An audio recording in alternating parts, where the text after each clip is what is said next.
وحشی بن حرب نے غزوہ احد میں رسول اللہ کے چچا حمزہ بن عبد المطلب کو شہید کیا۔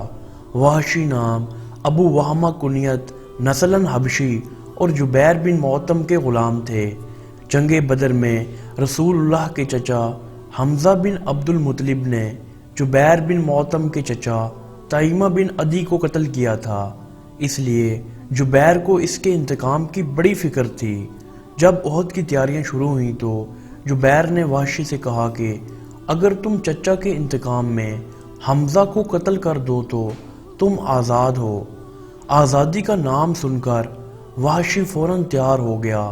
میدان جنگ میں جب صف آرائی ہوئی اور مشرکین کی طرف سے صبا نے مباز طلبی کی تو حمزہ اس کے مقابلے کو نکلے اور ایک ہی وار میں اس کا کام تمام کر دیا۔ وحشی ایک چٹان کی آڑ میں گھات میں بیٹھا ہوا تھا۔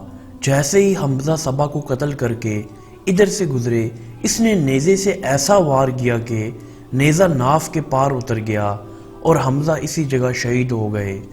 حضرت صلی اللہ علیہ وآلہ وسلم کو چچا کی شہادت کا بڑا دکھ تھا، اس لیے وحشی اشتہاری مجرم ہو گیا، اور جب مکہ فتح ہو گیا تو اس نے طائف میں پناہ لی۔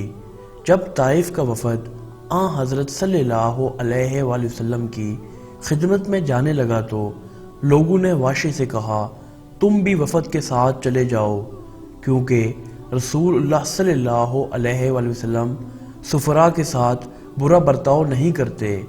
لوگوں کے کہنے سے وحشی ساتھ ہو گیا اور مدینہ پہنچ کر دفعتاً کلمہ پڑھتے ہوئے رسول اللہ صلی اللہ علیہ وآلہ وسلم کے سامنے آ گیا۔ حمزہ رسول اللہ صلی اللہ علیہ وآلہ وسلم کے محبوب چچا تھے۔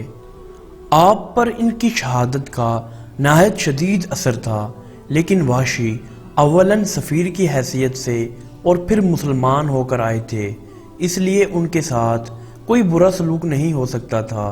تاہم آپ نے ان کے چہرہ پر نظر ڈالنا گوارا نہ کیا۔ وحشی سے پوچھا تم ہی نے حمزہ کو شہید کیا تھا؟ انہوں نے مجذوب ہو کر عرض کیا آپ نے جو سنا ہے صحیح ہے۔ آپ نے فرمایا اگر ہو سکے تو تم اپنا چہرہ مجھے نہ دکھاؤ۔ وحشی تعمیل ارشاد میں فوراً ہٹ گئے۔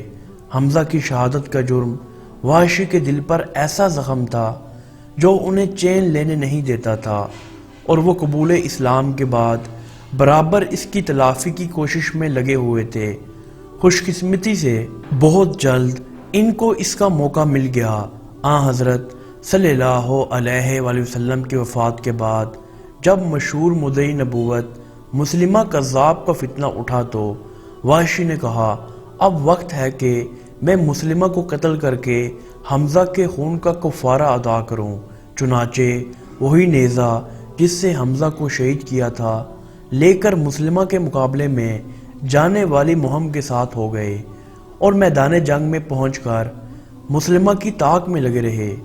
وہ ایک دیوار کے سوراخ کے پار نظر آیا۔ انہوں نے نیزہ تان کر اس کے سینہ پر ایسا وار کیا کہ نیزہ سینے کے پار ہو گیا۔ جو کچھ کمی رہ گئی اس کو ایک انصاری نے بڑھ کر پورا کر دیا۔ اس طرح وحشی نے اسلام کے بڑے دشمن کا خاتمہ کر کے حمزہ کا خون بہا ادا کر دیا۔